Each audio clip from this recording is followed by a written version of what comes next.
March 1967, Oakland, the Tongan Club, 14 Hells Angels and one man in a suit. The laughter lasted 7 seconds. Bruce Lee did not react. He simply stood. He was simply waiting. A biker walked toward him. Bruce rotated 45 degrees. He was no longer passive. The room noticed something had changed. He raised his hand 3 inches from the chest. No touch, he said. I am showing you how close you are. The biker froze. Bruce Lee turned away. What does it mean to win without touching? That is the story. That is the truth of the encounter. 18 civilian witnesses.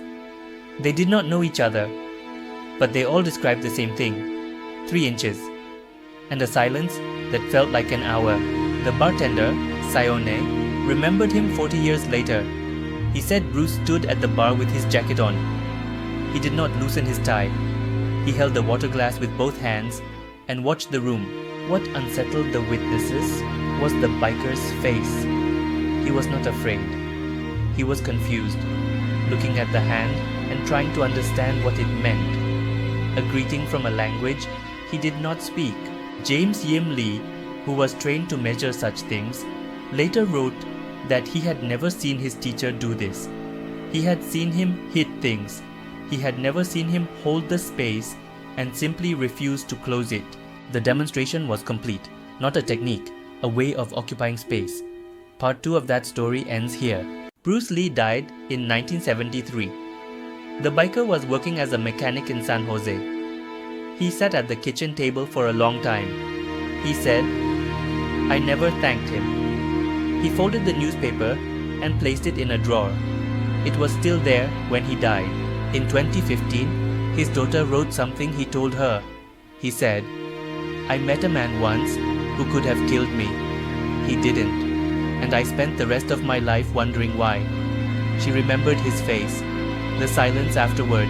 Bruce Lee began to emphasize what he called the interception of intent, the moment before.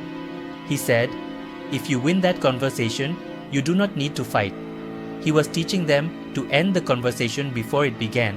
The biker had seen the truth in the 3 inches of empty air that contained more certainty than any punch he had ever taken. He had stopped.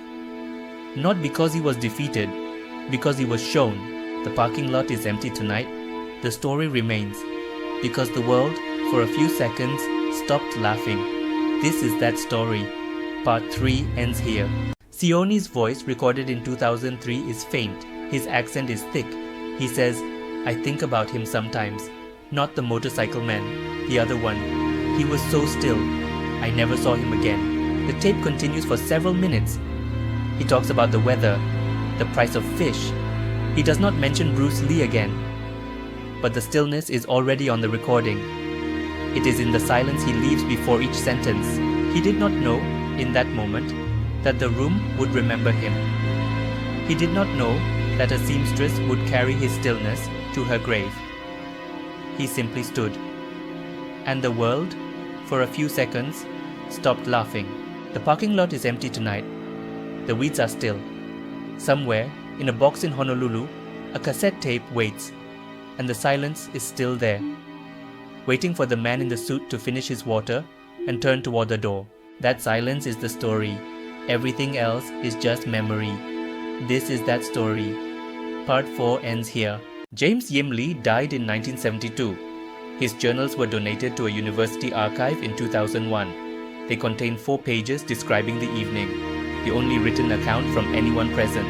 James was a man who moved through neighborhoods Bruce did not yet know. He was trained to measure weight and space. He wrote that he had never seen his teacher hold the space and simply refused to close it.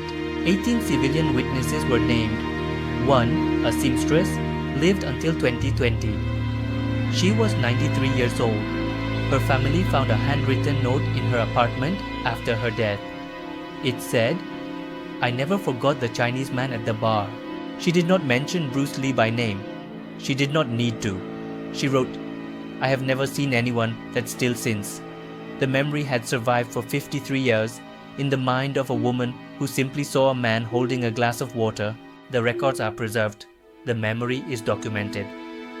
But the truth of that stillness remains in the air. Part 5 ends here. Then one of his companions laughed, not at Bruce Lee, At him. The sound broke something. The biker walked back to his table. He sat down. He did not speak.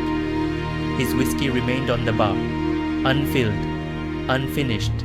The sergeant-at-arms gave an interview years later. He was dying. He said, "I didn't know what happened that night. I still don't. We laughed because he didn't belong. Then he stood there and showed us that we were the ones who didn't understand." He knew in the marrow of his bones that something had been decided, something he had not agreed to. The appropriate response was silence and respect, and a question that would follow him to his grave. Why didn't he touch me? His obituary said he worked as a mechanic, that he loved fishing and classic cars. It said nothing about the night he stood frozen in front of a man who never touched him. But he told his daughter, "I met a man once who could have killed me. I never thanked him." What does it mean to win without touching? That was the answer. It was also the question. Part 6 ends here. The Tongan Club incident exists in a strange historical space. No photographs, no newspaper coverage, no police report, just the memories of men and women who are now almost all dead. 18 civilian witnesses were named in James Yimali's journal. 17 have been identified by name. 15 are deceased. They were not martial artists. They were just people who saw something they couldn't explain. One of them, years later, gave an interview that was never published. He said, "We laughed at him because he looked like he didn't belong. And then he showed us that we were the ones who didn't understand where we were." He was dying. He had no reason to lie. He said he wasn't afraid. That's all I remember. Not that he could fight, that he wasn't afraid. He died 3 months later. The memory survived because it was true, not because it was famous. Part 7 ends here. The Tongan Club closed in 1972. The building was demolished in 1985. A parking lot occupies the site now.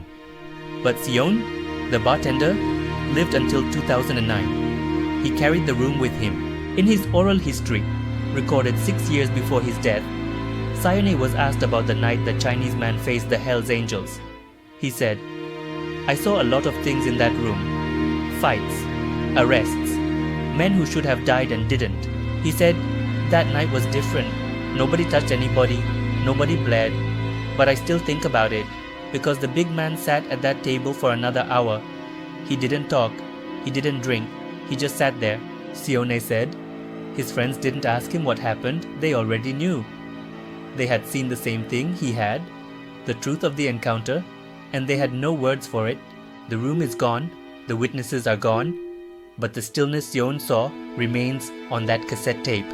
Part 8 ends here. Bruce Lee did not mention his teacher in Hong Kong. He did not mention the inches of striking distance he had measured and remeasured until they were as familiar as his own breath. He simply demonstrated. He placed his hand, palm open, 3 inches from the biker's sternum. In that 3 inches of empty air was more certainty than any punch the biker had ever taken.